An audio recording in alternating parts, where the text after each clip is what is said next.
thanks for tuning in. My name is Tony Ince, and I'm the Minister of African Nova Scotian Affairs, as well as the moderator for today's COVID-19 update. Joining me today will be Dr. Claudia Sarbu, Medical Officer of Health for the Central Zone, and RaJean Willis, licensed clinical social worker and interim president of the Association of Black Social Workers. The first part of this session will be a Q&A with Dr. Sarbu, followed by an information session on the toll-free line with Ms. Willis. We can do our part to stop the spread of COVID-19. Stay at home. Only go out if it's essential. Wash your hands often, 20 seconds each time. Want more information? Visit 811.novascotia.ca, where you can find an online assessment tool for COVID-19. Do you have questions about employee rights? Call 1-888-315-0110. We're in this together. Visit novascotia.ca/coronavirus for more information, or contact the ABSW Provincial Hotline at 1-855-732-1253.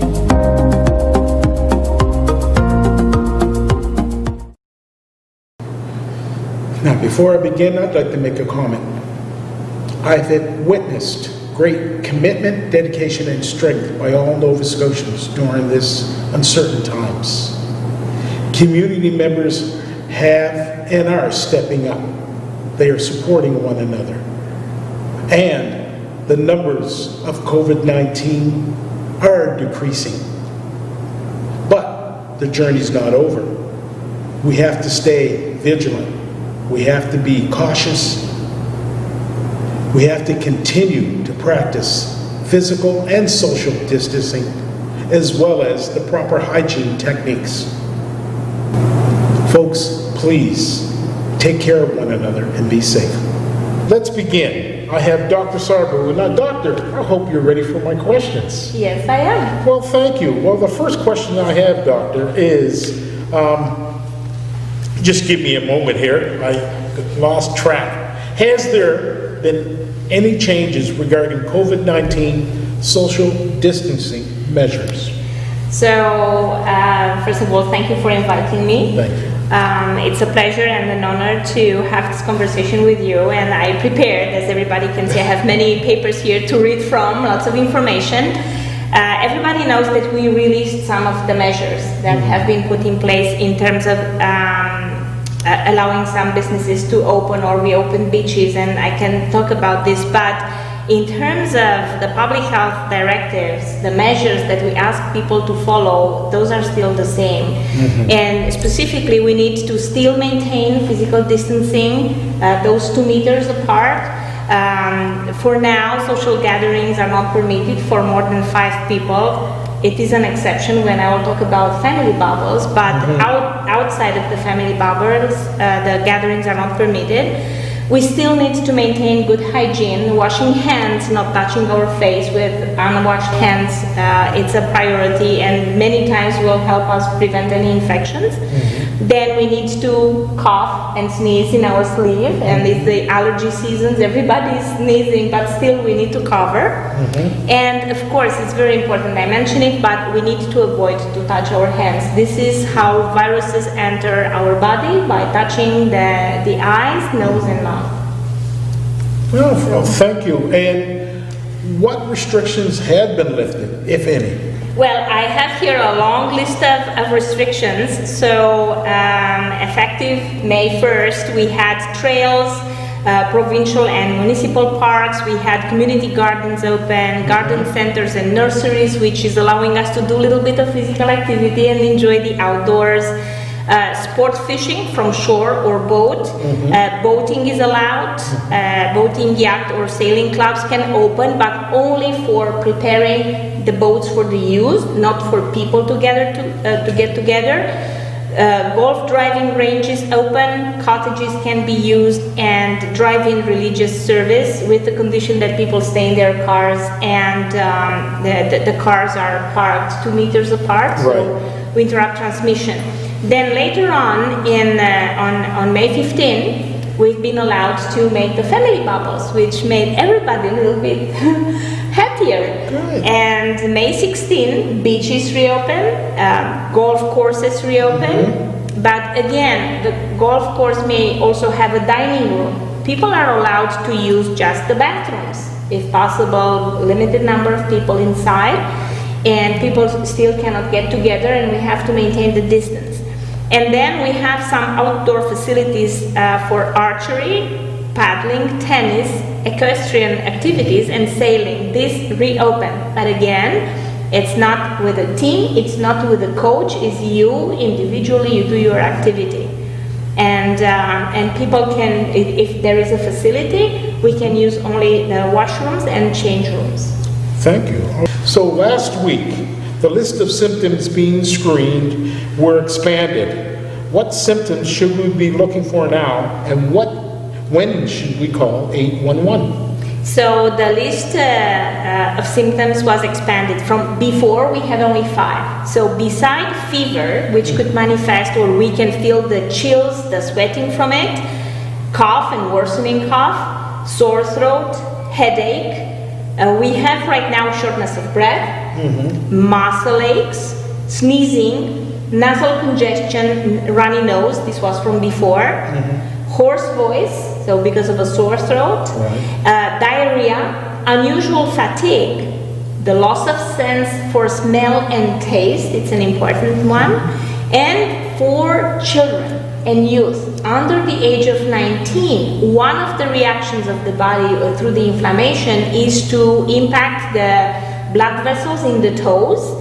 So kids and youth may develop red, purple, or bluish lesions on the feet, toes, or fingers without hurting, without a clear cause. So this is a late symptom of the infection, and again, it is important if we see this in young people under the age of 19 to call 811. So 811 revised also received the revised list of symptoms, and if you have any of these symptoms, please call 811 and they will book and they will make a referral to assessment center, and an appointment will be offered for testing. Wow. I'm surprised because, I've sort of stayed away from the news a lot, so I wasn't aware of all these additional symptoms that you could,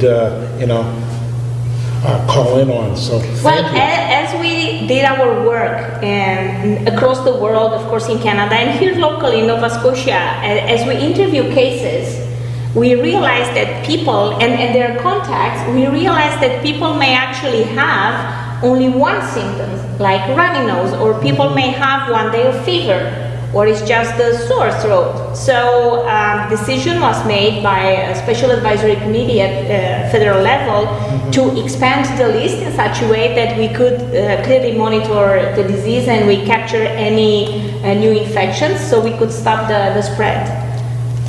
Thank you. What does the family household bubble mean? And you referenced it earlier. Yes, so the family bubble was a great news because it's allowing us to get together with people that we love from our family, or there are people who do not have a family in Nova Scotia. So for example, myself, I had to find friends without family in Nova Scotia, and we are the family bubble. So basically means that 2 households, it could be family, blood-related relatives, or it could be simply friends that you get along very well, but only one. So you choose one family, and this is the family bubble, and this is the only family that you have visits with. And we could go together outdoors, we could have activities, but only this family bubble. And for example, there are families with 3 or 4 kids, or you may have households who have multi-generational family in a household. So you have the grandma, you have the parents, and you have the grandchildren. Well, this could still make a bubble with another household. And if the number gets bigger than 5, it's still okay because you have permanent contact with the same members. So it's not outside the bubble. Right. However, there are few considerations when you think who will be my family bubble. We need to consider if we have high-risk people, people that are at higher risk in our family. And the risk could be, well, I have one of my family members works in a healthcare facility or in a long-term care or provides healthcare services at home.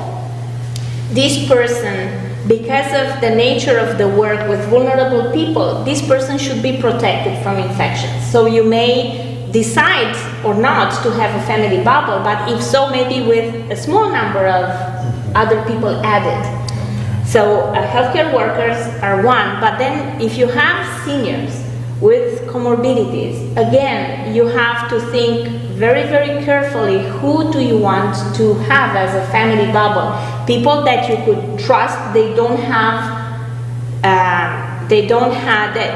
are respecting the social distancing measures in such a way that it's not putting at risk your mom or dad, or sometimes it could be brother or sister or your kids. If they have any immunocompromised conditions, we still want to protect them. So it's nice with the family bubbles, but we have to think the risk factors for our family members as well. Well, thank you for that. You've already answered my other question about the size of the bubble and who could be in that bubble. And that's very important because I know that, there are a number of people who are a little confused by that. So thank you for clarifying, and for clarifying the fact that anybody in your home who may be at high risk, you should really consider who you're going to be bubbling with. Yes. So thank you for that. This is important, yeah. Yes. And what are facilities for golf, archery, paddling, sailing, tennis? Why are they allowed to open and not other sports like baseball, basketball, yeah. team So sports? the rationale is that archery, golfing, paddling, boating, you can do it alone. So you don't come in close contact with other team members or with the opposing team. So for now, until we will get the sense that we maintain low level of disease or really no cases in our province, it's preferable that we do the sports on our own. And later on, if things are improving, probably the sports team will consider opening, but with good plans for hand hygiene, to have separate water bottles for individuals, so with a lot of other measures to protect the team members as well.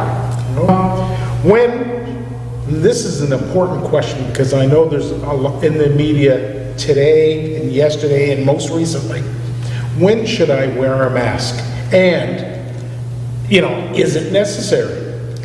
So with the mask, I know that Dr. Strand had also interviews, and it was a huge debate. And people get confused because it's mixed messaging from all over the world. Some countries are recommending the mask, mandating it, like you have to wear a mask. For now, in Canada and in Nova Scotia, it is just a recommendation. For lay people, the recommendation is to wear homemade masks, to keep the supplies of surgical masks and N95 for healthcare workers who are really working with infected people and they need to protect themselves. But if you think that if you go to do your shoppings or if you go to have a walk and you anticipate that it's a little bit of a crowd there and you feel that you want to add another layer of protection beside what I said it's working and it's proven it's working. Keep your distance, wash your hands, cover, sneeze and cough, don't touch your face, then you can put the mask on. However, there are a few rules around it. You need to cover nose and mouth. Yeah, it has to come like this. And some people wear with the nose out, some people wear the mask here or hanging on one ear. No, we don't play with the mask. If we put the mask on the face, it needs to be like this. We need to, each person needs to have their own mask. We don't share with other people. We need to wash it frequently. And my concern is that the mask will offer a false reassurance to people that, oh, I have the mask and I'm safe. We have to be very mindful that we touch with our hands surfaces on which many hands have been put all kind of viruses there. So washing hands remains essential. Keeping our hands not out from touching eyes, nose and mouth, it's essential. And if somebody wants to do an exercise and watch a family member, how many times you are actually touching your face, it's incredible how many times you put. I know. It's very hard. I've tried it at home when I've been at home and I had the mask on. The amount of times that I touched my face with the mask on was more than without. Yeah. It's strange, and just a moment ago as you were speaking to me, I had my hands right here on my chin. So, these are things that, we instantly do that we've always been doing since childhood. Yeah. We have to, I am more conscious now. Yeah, everybody is, and it's amazing. Yeah. So, I don't have a short answer for using a mask. It is recommended if you feel you need more protection. It is recommended if you go in public and you feel you cannot avoid getting too close of other members of the public. Right. But remember the hand hygiene. It's essential. Don't share the mask. Wear it properly and wash hands. This is essential. For now, it's not mandated, and Yes. I don't know what will be the direction in the future. We need to constantly monitor what is the advice on Nova Scotia government. So if we search novascotia.ca/coronavirus, you can see all the advice, the alerts, the notices, and if this will be changed, like to ask for masks to be mandatory, I think it will be communicated publicly and everybody will learn. Thank you. Well, Doctor, is there any other comment or anything last you'd like to say to the folks at all? Well, I would like to thank you very much to the department, to you, to both association, HUC and ABSW, to the community members in all three communities, Cherrybrook, East Preston and North Preston. I think you guys supported public health in addressing the little outbreak we had there at the beginning of April. Was great. I met extraordinary people, and I'm really looking forward to collaborate in the future.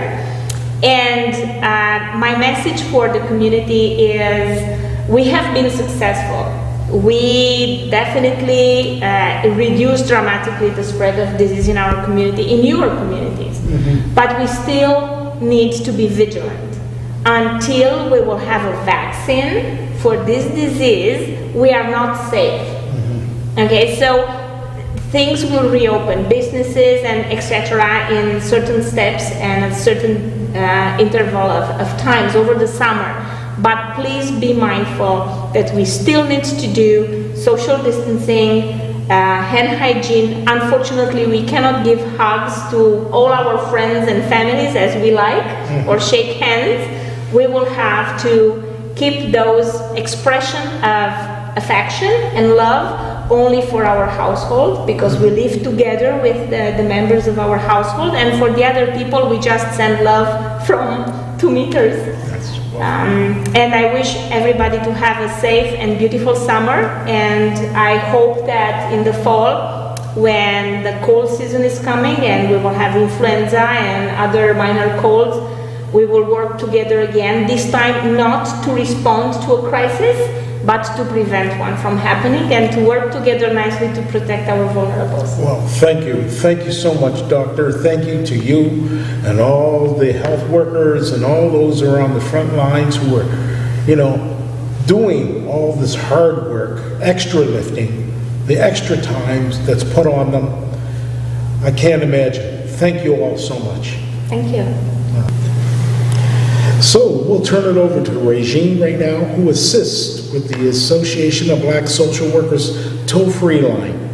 RaJean, how are you? I'm great, thank you. Great, thank you for doing this. RaJean, for those who don't know, could you tell us what the support line is and what kind of services are being offered. So I am the interim president for the Association of Black Social Workers, and our initiative is through the Association of Black Social Workers, the Health Association of African Canadians. We have a collaborative project where the toll-free line is really our main function. And so really it came about as a result of the need to be able to offer supports and services to people who might be in need during a time of crisis, which we know a pandemic is one of those times. So through funding with the Office of African Nova Scotian Affairs, we were able to generate some funding to be able to create this toll-free line and to offer services for folks that might be in need. So April 1st was really when we received our first call from community. How the line works is that you call in, you leave your name, your number, and the reason you're calling. Someone will return your call within 12 hours and assess what your needs are and what we can offer in that time. So it's been quite busy. To date, we've had over 800 calls come in through the line. There's a number of different services that we offer. Our most popular one has been our food delivery service, and that's in partnership with the Department of Community Services. So they were able to partner with us to do shopping, provide food packaging with some of their team. We're very grateful for them, so that if people are calling in response to the COVID requirements of quarantine or to self-isolate, well, we need to give them some help so that they can, do that appropriately, right? And so, of course, if you can't get out to the grocery store, you still have to eat. So food became quite popular, and we did 3 deliveries per week to the various communities in the Preston Township specifically. We were able to obtain some more funding through other grants where we expanded that. So we looked more provincially. Majority of the people who expressed need through our telephone line came from Preston Township. However, there were people from other parts of the province also that were able to access our services. Some of the other things we offer are educational supports. So Chromebooks.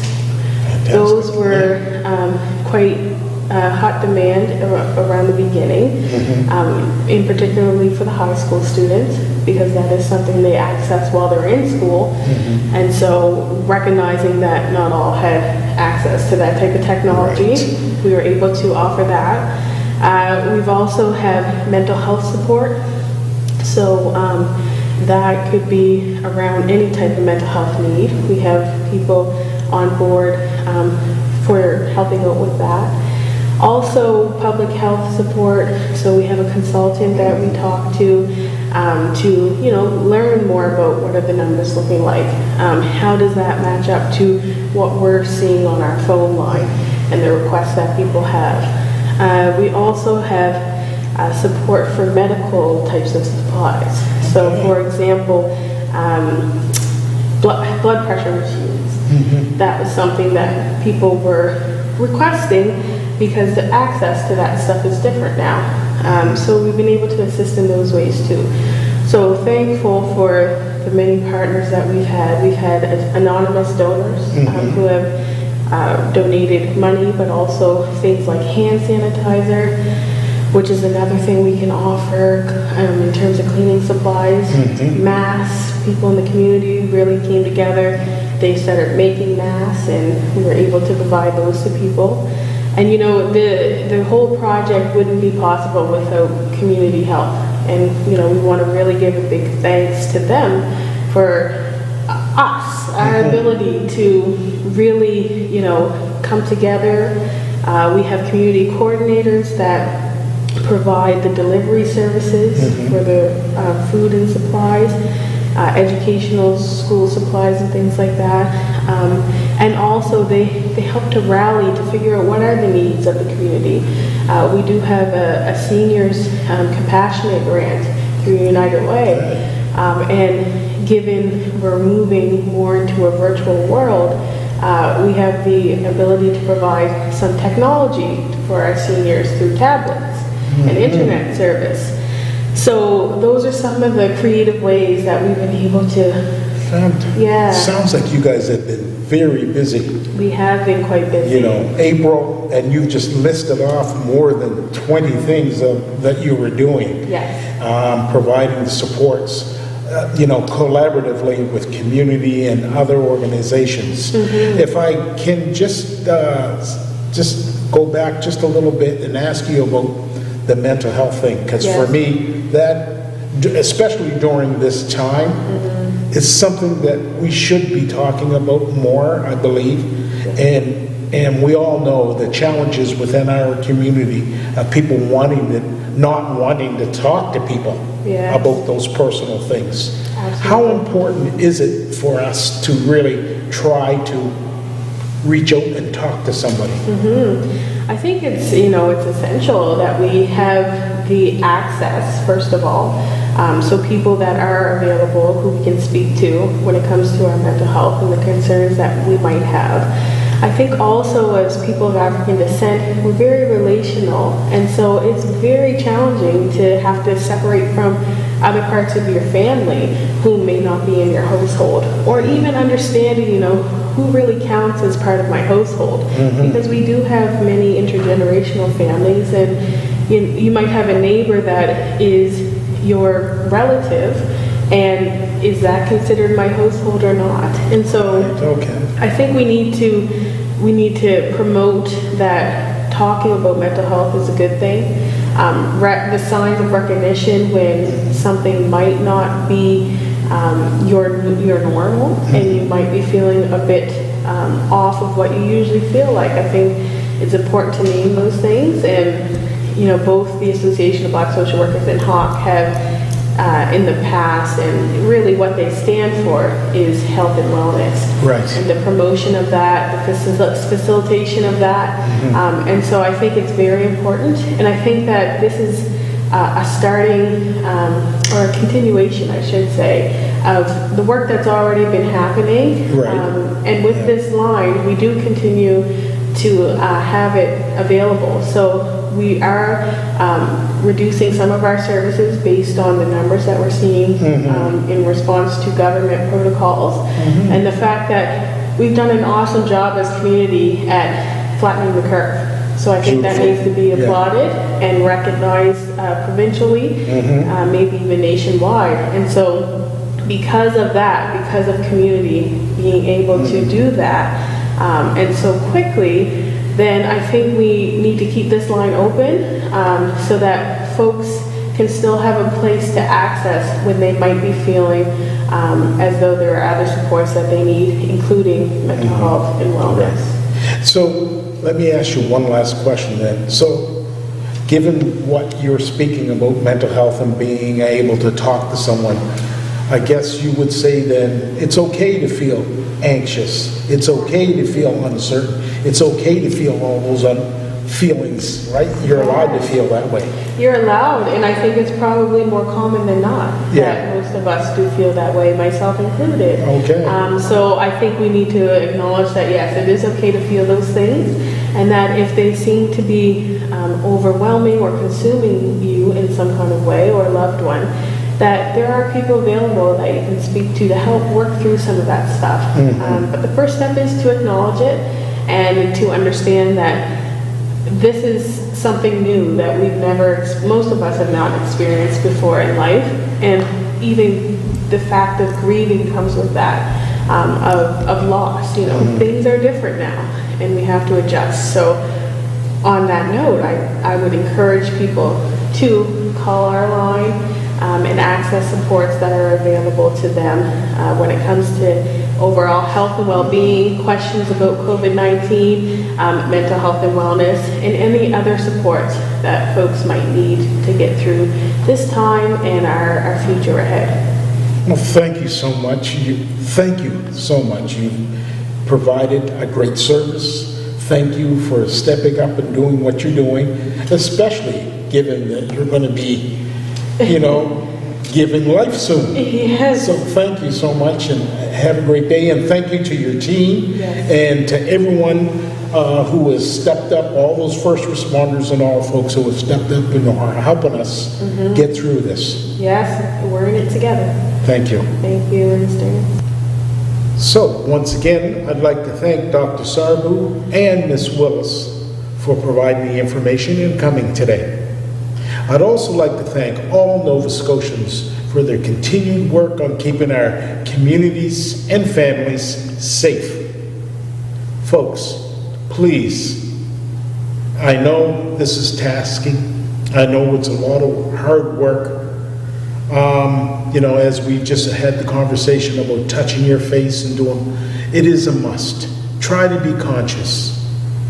Try not to touch your face. Try to follow all the recommended rules about physical and social distancing, as well as proper hand sanitation and hygiene. Sorry. Please, we are a great community. We are a strong community. Nova Scotia is a leader in many aspects. We have taken the bull by the horn, and we are handling this crisis collaboratively and jointly as a province and as a community. We are all getting to understand, learn, and know each other a little better. Thank you. Be safe. God bless.